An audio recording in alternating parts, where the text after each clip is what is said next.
বিসমিল্লাহ ওয়াসসালাতু ওয়াসসালামু আলা রাসূলিল্লাহ আউযু বিল্লাহি মিনাশ শাইতানির রাজীম। প্রিয় বন্ধুগণ, আমরা 8টি আয়াত পড়েছিলাম পঞ্চম ক্লাসটিতে। ষষ্ঠ ক্লাসটিতে আমরা বাকি 3টি আয়াতকে বিশ্লেষণ করব, তারপর অন্য সূরার দিকে যাব। সূরাতুল দুহার পরে সূরাতুল আলাম নাশরাহ বা সূরাতুল ইনশিরাহ, সেই সূরাটির দিকে যাব ইনশাআল্লাহু তাআলা। ফাআম্মাল ইয়াতীমা, যদি আমরা বানান করতে যাই তাই দেখতে হবে ফা জবর ফা, হামজা মিম জবর আম, মিম আলিফ জবর মা, ফাআম্মা। এখানে বিশ্লেষণ করতে গেলে আমাদেরকে এখানে কোনো মাদ নেই, মিমে মুশাদ্দাদা, মিমে তাসদিদ আছে। মিমের উপরে তাসদিদ থাকলে এটাকে বলা হয় মিমে মুশাদ্দাদা। মিমে মুশাদ্দাদা এখানে গুন্না করা লাগে এবং গুন্নাটা করা ওয়াজিব, এবং এটা অতটুকু অবস্থান করতে হবে, একালি পরিমাণ অবস্থান করতে হবে, যেটাকে আরবিতে বলা হয় হারাকাতেইন। এতটুকু অবস্থান করাকে একালি বলা হয়, গুন্না বলা হয় নাকে পড়াকে। বারংবার গুন্নার পরিচয় আমাদের কাছে আসতেছে। এটা মিমের সাথে মিম থাকলে, তাসদিদ থাকলে সেটা মিমে মুশাদ্দাদা বলা হয় সেটাকে। এভাবে নুনের উপরে থাকলে নুনে মুশাদ্দাদা বলা হয়। তো নুনে মুশাদ্দাদা এবং মিমে মুশাদ্দাদা দুটোকে একত্রে বলা হয় মুশাদ্দাতাইনি। আর মুশাদ্দাতাইন এই দুটির মধ্যে গুন্না করা ওয়াজিব। বাকি ইখফার গুন্না এবং ইদগামের গুন্না ও ইকলাবের গুন্না ওগুলি করা ওয়াজিব নয়, তবে শ্রুতি মধুর নষ্ট হয় যদি ওগুলো থেকে গুন্না না করে। ওই গুন্নার পরিমাণ ওগুলির ক্ষেত্রে গুন্নার পরিমাণ এক, কিন্তু তাসদিদের ক্ষেত্রে মিম তাসদিদ হওয়ার পর, নুন তাসদিদ হওয়ার পর গুন্না করা ওয়াজিব হয়ে যায়। আম্মা আলিয়াতিমা এ পরস্পর দুটি শব্দ, প্রথম শব্দটি দ্বিতীয় শব্দকে গিয়ে ধরতেছে, অর্থাৎ ইজাফত হচ্ছে প্রথম শব্দের সাথে দ্বিতীয় শব্দটি।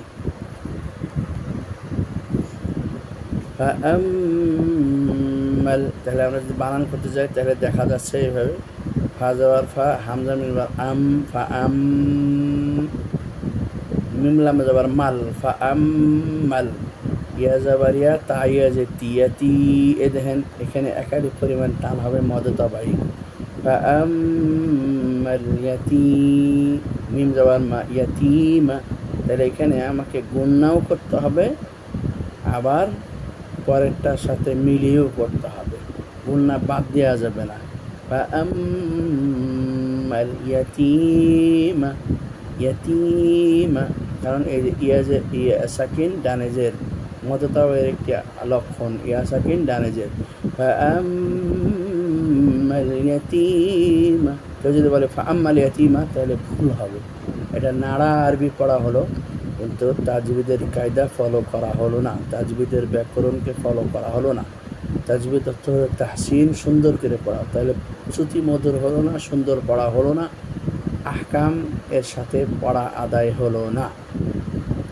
অতএব যদি আহকামের সাথে সুন্দর করে পড়া আদায় করতে চাই তাহলে আমাদেরকে পড়তে হবে ফাআম্মাল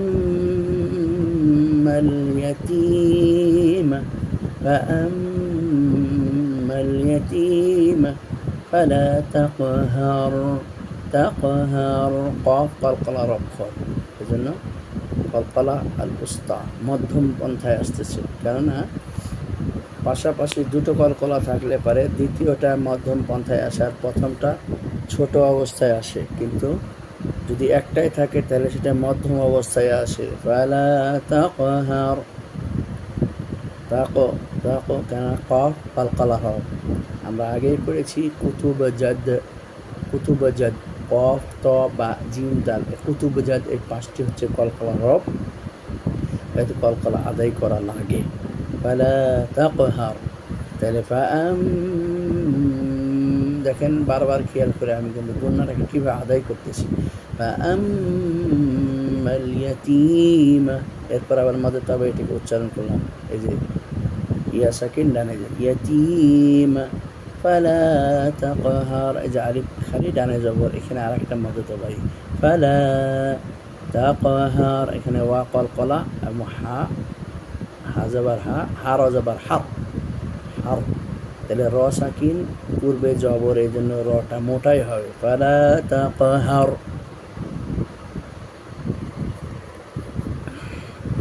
ওয়া আম্মাস সাইলা, এখানে ওয়া আম্মাস সাইলা, এখানে মিমে মুশাদ্দাদা ওয়াজিব গুন্না, তারপরে ওয়া যাবার ওয়া, হামজা মিম যাবার আম, মিম সিন যাবার মাস, ওয়া আম্মাস। আর সাইলের মধ্যে ওয়াজিব বা মধ্যে মুত্তাসিল, মধ্যে ওয়াজিব বা মধ্যে মুত্তাসিল। এখানে আমরা 4 আলিফ পরিমাণ টানবো, কারণ একই শব্দের ভিতরে মধ্যের হরফের পর হামজা আসা। দেখেন এই যে একই শব্দে আলিফ, তারপর মধ্যের হরফের হামজা এসেছে, এক্ষেত্রে 4 আলিফ পরিমাণ টানতে হবে। ঠিক আছে?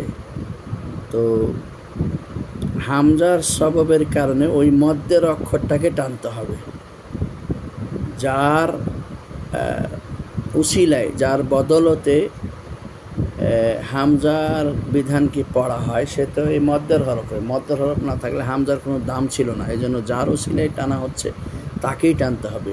ওয়া আম্মাস,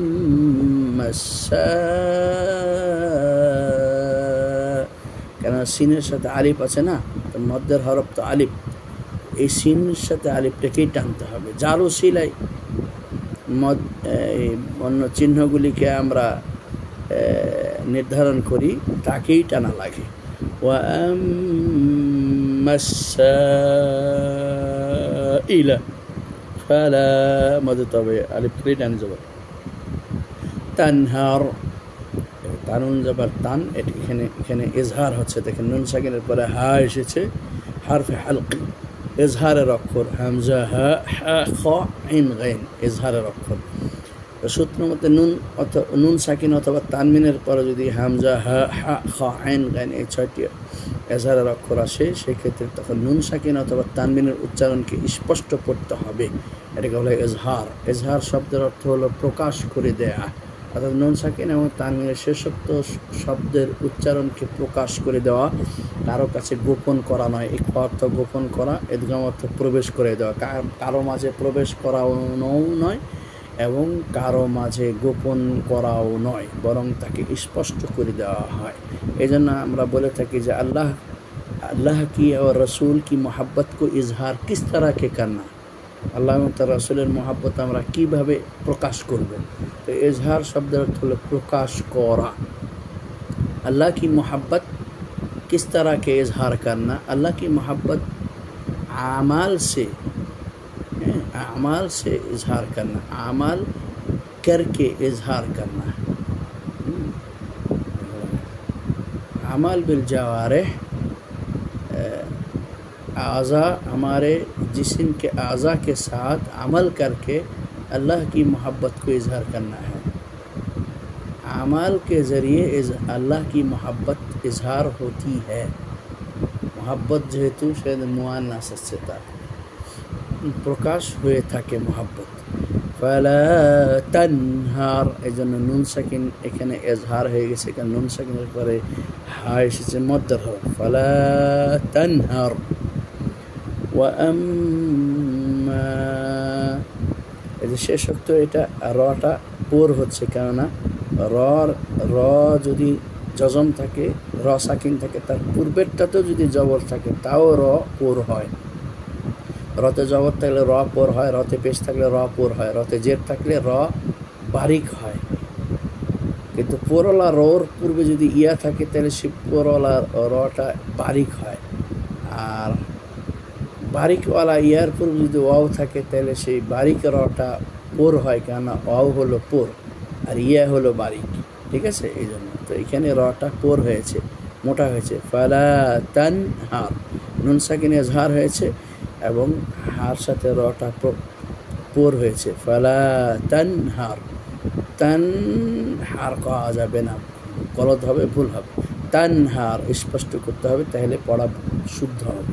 ওয়া আম্মা, মদে তবাই, মিমে মুশাদ্দাদার সাথে ওয়াজিব গুন্না হারাকাতেন বা একালি পরিমাণ টানার সাথে মদে তবাই টেনেছি। ওয়া আম্মা, আলিফ পরে ডানে যাবার মধ্যে তবে টেনেছি ওয়া আম্মা ওয়া জবর ওয়া হামজা মিম আম মিম আলিফ জার মা ওয়া আম্মা বাজের বি নুন আনজের নি মিম জবর মা নি'মা তাজের তি নি'মাতি ওয়া আম্মা বিনি'মাতি রাবা রব বাজের বি রব্বি কাব জবর কা রব্বিকা ওয়া আম্মা বিনি'মাতি রব্বিকা حدث فازر فحادل زي الحد فازر فحادل زي حادل زي الحد دال دال دال سازر دث ربك فحدث ربك فحدث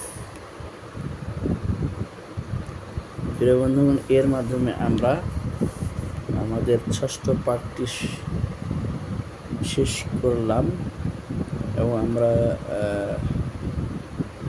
ষষ্ঠ পাঠ আমরা শেষ করিনি ষষ্ঠ পাঠের মধ্যেই আমরা প্রিয় বন্ধুগণ এই সূরাতুল ইনশিরাহ কতটুকু নেওয়া যায় দেখা যায় কারণ আমাদের ঘড়ির কাঁটা আরও বলছে 4-5 মিনিট আমাদেরকে এই ক্লাসটি পড়ার জন্য ষষ্ঠ ক্লাসটি সূরাতুল শারাহ আবার এটাকে আবার বলা হয় ইনশিরাহ সূরাতুল শারাহ বলা চলে আবার এই আল ইনশিরাহ বলা চলে সূরাতুল ইনশিরাহ বা সূরাতুল শারাহ সূরাতুল ইনশিরাহ আয়াতুহা 8 আয়াতুহা 8 আয়াত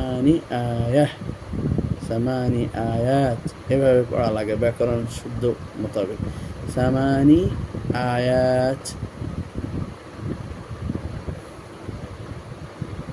একটি রুকু এগুলি সবগুলি রুকু এবং সূরাতুল ইনশিরাহ মাক্কিয়া হিজরতের পূর্বে নাযিলকৃত হয়েছে এই সূরাটি মূলত আলোচনা করে আমাদের নবীর বক্ষ বিদীর্ণ সংক্রান্ত বিষয়ে বিসমিল্লাহির রহমানির রহিম আলাম নাশরাহ লাকা সাদরাক আমাদের সপ্তম ক্লাসটিতেও ইনশিরাহই থাকবে কারণ দেখা যাচ্ছে আমরা অতটুকু সময় পাবো না এই পুরো 8টি আয়াতকে বিশ্লেষণ করার তবে সাদা মাটা আমরা পড়ে যাওয়ার ষষ্ঠ নম্বর ক্লাসটিতে আমরা পড়ে যাওয়ার সুযোগ পাচ্ছি ইনশাআল্লাহ আলাম নাশরাহ লাকা সাদরাক আলাম নাশরাহ লাকা সাদরাক ووضعنا عنك وزرك الذي أنقض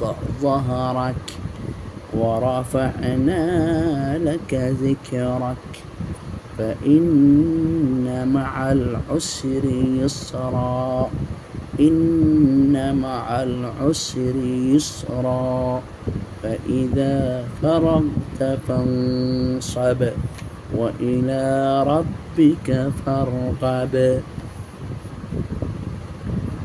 بسم الله الرحمن الرحيم ألم نشرح لك صدرك ووضعنا عنك وزرك الذي أنقض ظهرك ورفعنا لك ذكرك فإن مع العسر يسرا إن مع العسر يسرا فإذا فرغت فانصب وإلى ربك فارغب